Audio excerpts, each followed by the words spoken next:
Hi, friend. Welcome back to the Lawyer Millionaire podcast. I'm your host, Darren Wirtz. A quick note before we jump in today. All of this is coming from our Q1 read in the Lawyer Millionaire community, Profit First. And we're diving next into Simple Numbers and Simple Numbers 2.0 as our Q2 reads and hosting a series of masterclasses on those topics as part of our theme for the upcoming quarter, Profit Science. We're making profit and cash flow a science and helping you get it right. If that sounds interesting to you, join us for free at community.lawyermillionaire.com. Welcome to the Lawyer Millionaire Podcast, the show where law firm owners learn to build wealth, scale their firms, and design the life of freedom they deserve. Hosted by Darren Wars, business and wealth advisor for law firm owners and author of The Lawyer Millionaire, this podcast delivers the strategies and inspiration you need to break free from the grind and become the financial success you envision. Let's dive in.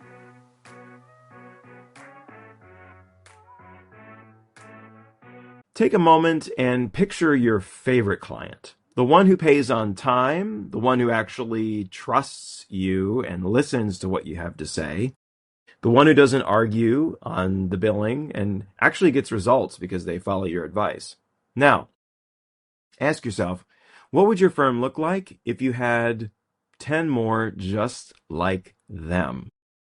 Today we're exploring one of the most powerful strategies available to solo and small firm owners to growing your firm and expanding your profitability, one that doesn't require a bigger marketing budget, more hours, or a rebrand. It's the practice of intentionally cloning your best clients. Now, we're not talking about going down to the science lab. We're talking about getting more clients that look exactly like your best ones. So here's the big idea. Your client list is not just a list of relationships, it's a data set. And buried inside there is a profile, a pattern that tells you exactly who your firm is built to serve at its best. The work we're doing today is learning how to read that pattern clearly and then building a practice around it to attract more. The big takeaway here is that the fastest path to a more profitable, more fulfilling firm isn't finding more clients, it's finding more of the right clients. And like I said, the blueprint for doing that is already sitting in your book of business. Most of the time we think about growth in terms of volume, and it's the way we're trained, it's the way our human brains work. More leads, more consultations, more matters. But here's what I've seen over and over again. The firms that are the most profitable, the most sustainable, and the most enjoyable to run are not necessarily the biggest, and they're definitely not taking on anything that comes through the door. They are the most intentional. They've gotten really, really super crystal clear on who they serve best, who they want to serve, who they do serve best, and they've built their practice around attracting more of those people. If you've ever ended a long day and thought, I wish all my clients were just like that one, then this episode is for you. You know, your best clients aren't just better to work with. They are structurally more valuable in every single way. They pay on time, which smooths out your cash flow. They respect your team's time, which reduces time leakage and protects against burnout. They value your expertise. They actually ask you questions. They want to know what you think. They trust you rather than commoditizing it. And that supports premium pricing and high realization rates. And most important is that they also refer other people just like themselves. So it makes your marketing run on autopilot. If you were to gradually replace your bottom quartile of clients with clients who look just like your top quartile, wow, revenue would go up, profitability would go up, realization would go up, realization rates, write-offs would go down, team morale would improve, cash flow would steady, and your referral pipeline would be humming. A firm billing $1 million with a roster of great clients will almost always be more profitable than a firm billing $2 million with a mixed bag. Okay, so how do we actually do this? Well, I'm going to give you 5 clear steps, and they build on each other. 5 steps to clone your ideal clients. Number 1, you got to know who they are. Define who your best clients actually are, and define it with precision. Most business owners, most law firm owners define best clients as highest revenue. That's not always the case, but it could be a good starting point. But we need to know more, because a client who pays $50,000 a year but requires $40,000 worth of unbilled administrative time, tools, and training, outside co-counsels, and case costs is far less valuable than one who pays $30,000 and doesn't require those things.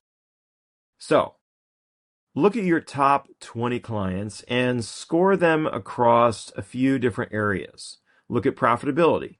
What is your actual realized revenue after any kind of write-downs or non-billable time?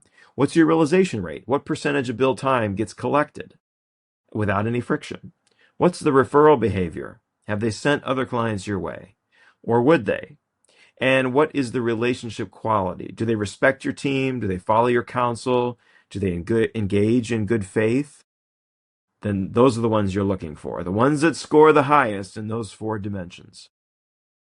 When you go through that exercise, when you look at your clients that way, you'll almost certainly find a handful that really, really, really stand out from the rest. Those are your prototypes, and everything that follows is built around them. Okay, so step 2, we want to reverse engineer those clients. We want to understand them deeply. Once you know who your best clients are, your job is to really, really know them so well that they're going to be easy to find more of them. For each prototype client, answer a few key questions. How did they find you? What was the referral source, the channel, the circumstance, the event? What triggered their need for help? What was their pain point? And go deeper than that. We want to understand who they are as people. We want to know every little thing about them, their habits. What do they have in common? What industry are they in? What's the revenue range, business stage, age, race, gender, shopping habits, hobbies, family, sports, interests, etc. Think of everything. What are their values beyond just winning their legal matter? And why did they choose you specifically, rather than a larger firm or a less expensive alternative? You will start to find some patterns. You may find that your best clients almost all come through one referral source, or that they share a particular business stage, or that they consistently have the same pain point, or name the same thing when they hired you. That pattern that develops, that is your ideal client profile. Pay attention to that. And it is the foundation of everything that follows. Now, let me emphasize something that's really, really, really important. This is so much more than your practice area. Ideal client and practice area are not the same thing. There are so many types of immigration lawyers who specialize in so many different kinds of immigration, working with so many different groups of people. Same thing for estate planning. There's mom and pop estate planning. There's high net worth estate planning. There's business owner estate planning. Okay, there's all kinds of different kinds of businesses. So you can go really, really, really hyper niche with this. But again, we're not even really talking about niche. We're talking about type of person, and we'll use that to build your niche. Okay. Step 3 then, go back to the source. The most overlooked growth channel is the one that's right in front of you, and that is your existing best clients. Your best clients move in social and professional circles that are populated by people just like them. They know other business owners facing similar challenges. They talk to colleagues who need exactly what you provide. And in many cases, they're already inclined to refer you. They just haven't been asked clearly. A direct, warm conversation can go a long way. Something as simple as, "Hey client, we're really intentionally building our practice around serving people just like you. If you know anyone in a similar situation who might benefit from talking with us, we would genuinely love the introduction. This works for two reasons. Number one, it is very specific. You're not asking for a referral, you're asking for a particular kind. You're asking for someone just like them. And it's affirming. You're telling the client that they represent the standard that you're building towards. They represent the kind of client that you really want. I've run into an issue, and maybe you've had this before, where good clients want to refer not so good clients. A retiree with a complex portfolio to manage wants to refer a 20-year-old who's just starting his investment portfolio. Not a great fit. This is why this conversation is critical. You want more clients that look just like your best clients. That's what you need to emphasize. Now, beyond having those individual conversations, which you need to be having, think about the professional networks your best clients inhabit, the events they go to, industry associations, peer groups, masterminds, conferences, community events and groups. Where do they hang out? Do they play pickleball in the park on Saturday mornings? Where are they? And think beyond just the business things. Think to the social things as well. If several of your top clients belong to the same organization, that's a clue. That organization likely has more of your ideal prospects, and so it deserves your focused attention. Step 4, build positioning that attracts and repels. Generalist positioning is the enemy of this entire strategy. When your website says, we handle all practice areas, or serving clients throughout the region, or throughout the nation, good Lord, you attract everyone, which means you attract the average. Specialist positioning does something different. It filters. When your message speaks very directly to one type of client facing one type of challenge, it resonates deeply with that person, and it falls flat for everyone else. And that is what you want, because the people it falls flat for were not meant to be your clients anyway. There's an economic principle at work here too. Specialists command higher fees than generalists, and so you can charge more. And that applies to every profession. There's a reason that the cardiovascular surgeon makes more than the family practice practitioner. When you are the attorney for a specific type of client in a specific type of situation, you become the obvious choice, rather than just one of many options. Price resistance vanishes, and clients will actually seek you out. Your positioning doesn't have to be a single narrow practice area. And I mentioned this before. It really is not your practice area. It's more than that. It should be the specific client type, the specific industry, or the specific situation. What matters is that it's precise, and so that it will resonate deeply with those who are a good fit and gently repel those who are not. Many people are afraid of this, and maybe this is making you afraid just to listen to this. Because, understandably, you don't want to alarm or alienate existing clients. Maybe you've been a general practice firm in your community for a long time, and you're niching down. But in my experience, you won't alienate anyone. In fact, your longtime clients will understand, and they'll be excited for you, and they'll cheerlead you. Ask me how I know. This happened to me. Moving from a very general practice financial planning organization to focusing more on law firm owners, I didn't lose a single client for that reason. Clients left for other reasons, but we held on to almost all of our clients. In fact, clients were excited to know what we were building. They were excited about what we were doing and wanted to hear about it. So, step 5, create content that speaks only to them. And really dig deep on this.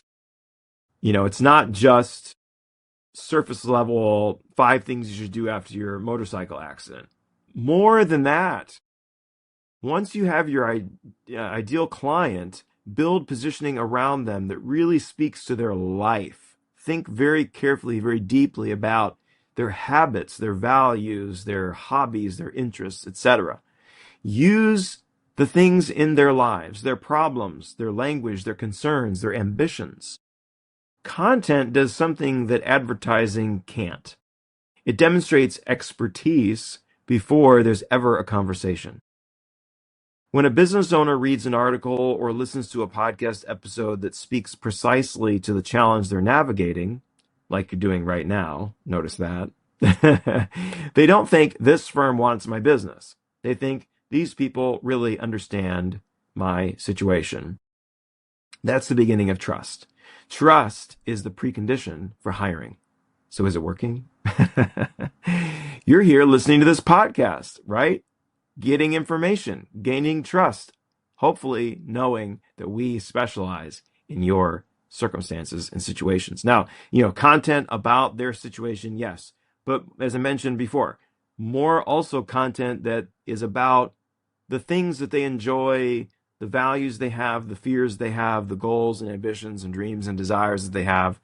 Get to know them as people and create content that speaks to that, right? Not just generic content, but content that's going to speak and talk in their language. That's how you got to start thinking.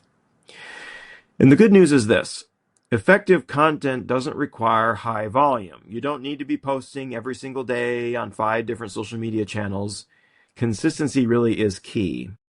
If you do 1 blog post a month for the next 12 months, you will have 12 rock solid blog posts, okay?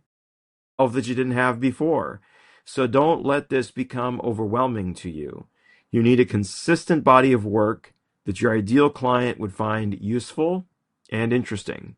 Articles, podcasts, workshops, guides, that kind of stuff accumulates over time and builds into a reputation. But let's go a little bit deeper.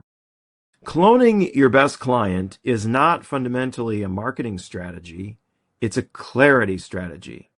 And clarity has to come first. And here is something I want you to realize. Your ideal client isn't something that you necessarily define. It's something that they define. Let me break that down for you. Your best clients may not be the ones that you think they are, but they're the ones that you are naturally attracting. That's kind of a new way of thinking about it, isn't it? So think about it in those terms and allow your natural ideal client to evolve. Most business owners have never actually written down or articulated what their ideal client looks like. Maybe you have a feeling. You think they're like this, but you haven't really written it down and captured it. When you take time to actually build your genuine ideal client profile, specific things emerge. Demographics, situations, values, behaviors. Something shifts then as well in how you think about them and in how you speak about your business, how you articulate your business, and how you make decisions, intake decisions, positioning, content, referrals. All of it becomes easier when you clearly know who you serve. And you will get tons of marketing ideas for how to reach these people beyond just running Google ads. Yuck. There's another layer worth exploring. What your best clients say about why they chose you. Most attorneys assume that clients hire them for their credentials or track record, but that's just a part of it. The real reason is often something more deeply personal. They related to you. They trusted you. They felt heard. They liked your communication style. They appreciated that someone really explained their situation clearly without condescension. They sensed that you genuinely cared. These are things you can't really measure very well, but these are very important differentiators. And when you really understand those things, then you can really start to build your positioning and attract the clients that you serve best. My action for you this week: identify your top 5 clients by profitability and relationship quality, not revenue. Write down 3 things they have in common, and then reach out to one of them, not to sell anything, but simply to let them know that you value the relationship, and to ask warmly and directly whether anyone they know in a similar situation might benefit from a conversation. That's it. One conversation with one of your best clients about finding more like them. And one of my favorite activities for this, and maybe this will help you, is to call clients and past clients on their birthday. It gives you a natural conversation starter, and they will appreciate it. Now, I actually have a lot of experience with this.